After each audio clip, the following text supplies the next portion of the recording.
This is Brother Tomas Cruz, bad@beingcatholic.com. In this video, we will expose the demonic and anti-Catholic propaganda found in many modern quote movies and TV shows. Arthur is known by many for promoting wholesome family values, but many people were upset when Nigel Ratburn had a quote same-sex wedding.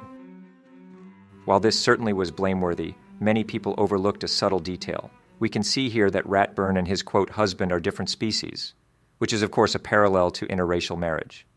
This discovery also points to the fact that this show has been problematic from the very beginning. Once you realize that the different species are meant to represent different races, you begin to see how dark this show really is.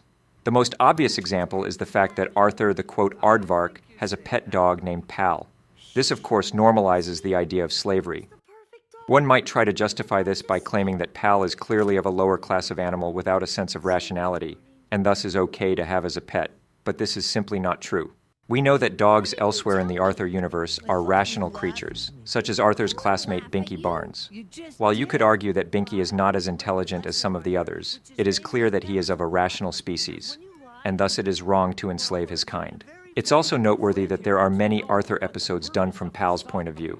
These episodes portray Pal as not only a rational creature, but also as one capable of speaking.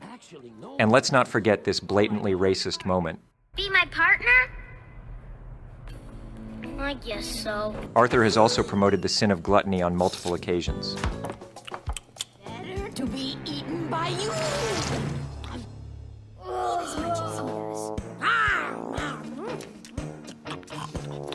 Tasty.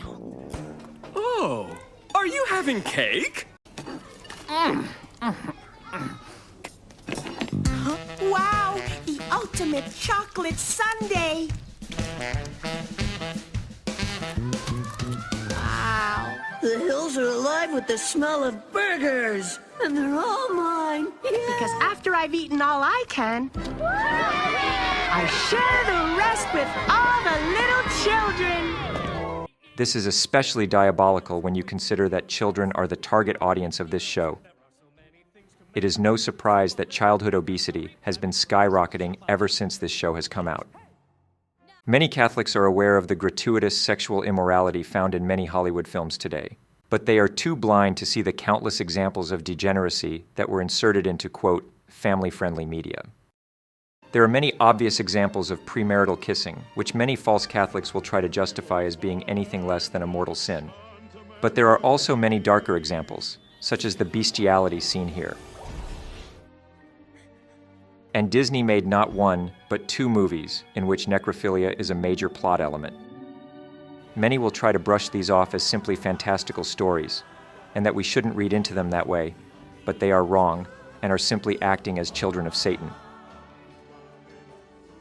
The classic quote Christmas movie Home Alone contains 2 blasphemous elements in a single scene. First, it shows 2 people talking inside a church in a language other than Latin, which of course is gravely sinful. Second, it promotes the idea of attending church during the time of the Great Apostasy.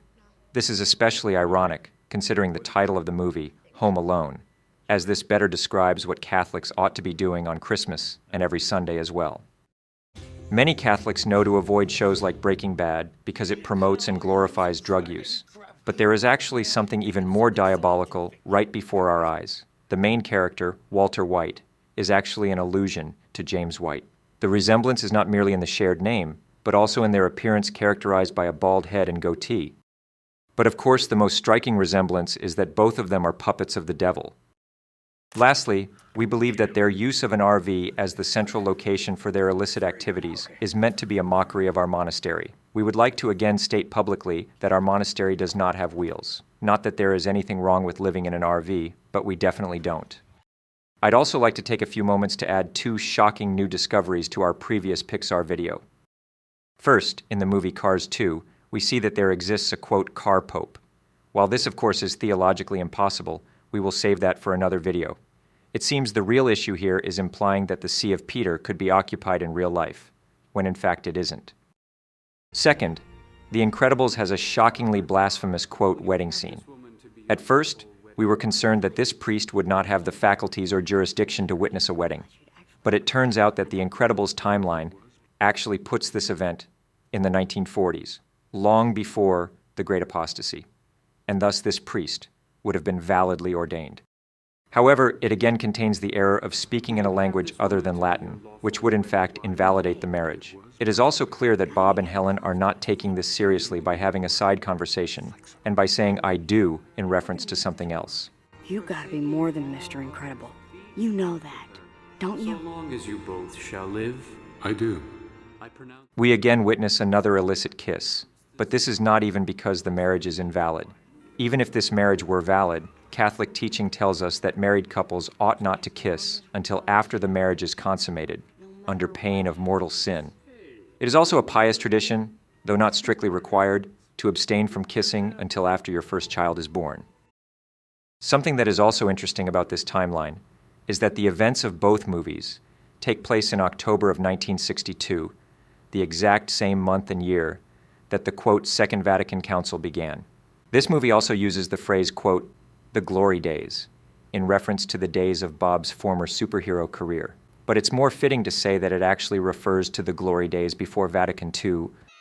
SpongeBob SquarePants contains so many errors, I don't even know where to begin. But for the sake of brevity, I will simply point out the blatant promotion of cross-dressing and gay adoption, as well as the promotion of, quote, magic tricks, which we've proven is actually sorcery. No! No! That's impossible! This brings us to our final example, which is the casual use of sorcery in modern movies. Many have tried to point out that the actors may have learned sleight of hand, which is of course laughable, and some others even have ridiculous theories about, quote, camera tricks being used. The occult is in plain sight, and I expect nothing less from fake Catholics than to try and explain it away with elaborate conspiracy theories. That is all for today's video. Please visit our website, where you can find the most important information Catholics need to know. Please consider making a tax-deductible donation to our monastery. We now proudly accept cryptocurrency donations, including Bitcoin, Dogecoin, and NFTs, not to be confused with NFP, which is gravely sinful.